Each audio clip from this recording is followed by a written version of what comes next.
Pace ebene, salam damai dan kebaikan. Saudara-saudara terkasih, apakah seorang suster dapat membagi hosti atau apakah seorang biarawati dapat membagi komuni? Mungkin kamu pernah melihat atau menyaksikan seorang suster atau seorang biarawati membagi hosti dalam perayaan Ekaristi. Nah, timbul pertanyaan. Pada umumnya dan biasanya hanya seorang pastorlah yang membagi hosti atau komuni. Tetapi mengapakah suster juga dapat membagi komuni? Saya akan menanggapinya. Jadi menurut saya boleh ya dan boleh tidak. Namun secara hukum suster sebenarnya tidak diperbolehkan membagi hosti atau komuni. Mengapa mereka tidak diperbolehkan? Karena mereka tidak menerima pelantikan lektor dan akolit. Mengapa mereka tidak menerima pelantikan lektor dan akolit? Karena pelantikan lektor dan akolit ini menjadi salah satu syarat yang harus dipenuhi agar seseorang memperoleh tabisan imamat. Artinya pelantikan lektor dan akolit ini menjadi syarat seseorang menerima sakramen imamat. Jadi ini adalah jenjang pendidikan atau sesuatu yang diterima dalam jenjang pendidikan untuk menjadi seorang imam. Bahkan tidak semua frater dapat membagi komuni. Maka seharusnya saudara-saudara terkasih, jika dalam perayaan itu banyak umat yang hadir membutuhkan orang untuk membantu membagi komuni, jika yang hadir di situ ada suster dan frater, maka selayaknya kesempatan itu diberikan kepada seorang frater karena ia telah menerima pelantikan lektor dan akolit. Pelantikan lektor dan akolit itu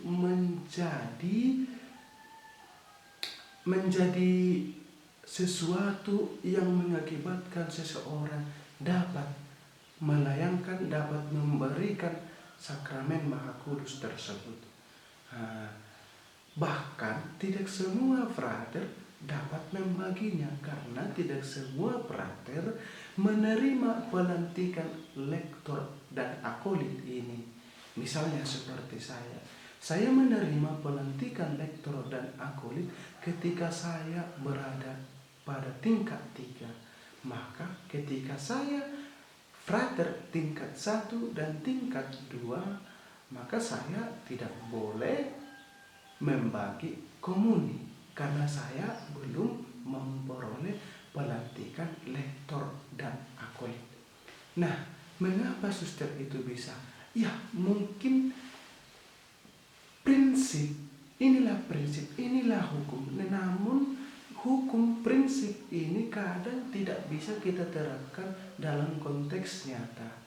Jika dalam suatu perayaan itu banyak umat yang hadir, tetapi orang yang dapat membagi komuni cukup sedikit, maka pemimpin perayaan atau para pastor meminta kesediaan dan kerelaan suster yang hadir pada saat itu. Jadi suster itu diberikan dispensasi, diberikan kemurahan oleh pastor atau uskup agar ia dapat juga membagi komuni tersebut.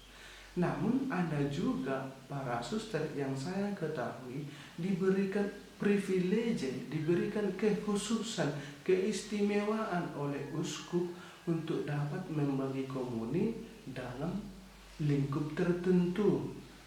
Misalnya dalam wilayah seperti ini, kamu tanpa seizin saya dapat membagi komuni.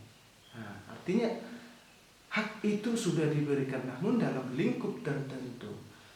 Bisa juga misalnya satu komunitas tertentu yang saya ketahui diberikan privilege oleh uskup juga bahwa mereka dapat memindahkan hosti yang telah diberkati dari tabernakel. Mereka bisa membuka tabernakel. Itu hak yang diberikan uskup. Mengapa demikian? Ya, ada konteks yang mendukung hal tersebut. Jadi dalam situasi mereka tidak dapat, mereka selalu mengundang pastor datang ke rumah mereka hanya untuk memindahkan hosti tersebut. Maka untuk itu agar tidak terlalu merepotkan, maka mereka meminta kemurahan dari Bapak Uskup, meminta keistimewaan dari Bapak Uskup. Ya, Bapak Uskup yang merasa hal itu tidak terlalu hal yang sangat fatal, maka dalam situasi konteks mereka Bapak Uskup memberikannya. Jadi mengapa, apakah seorang suster dapat membagi komuni? Bisa ya, bisa tidak. Namun secara hukum mereka sebenarnya tidak bisa. Semoga katekese ini berguna untuk kita semua. Pace, Kepene.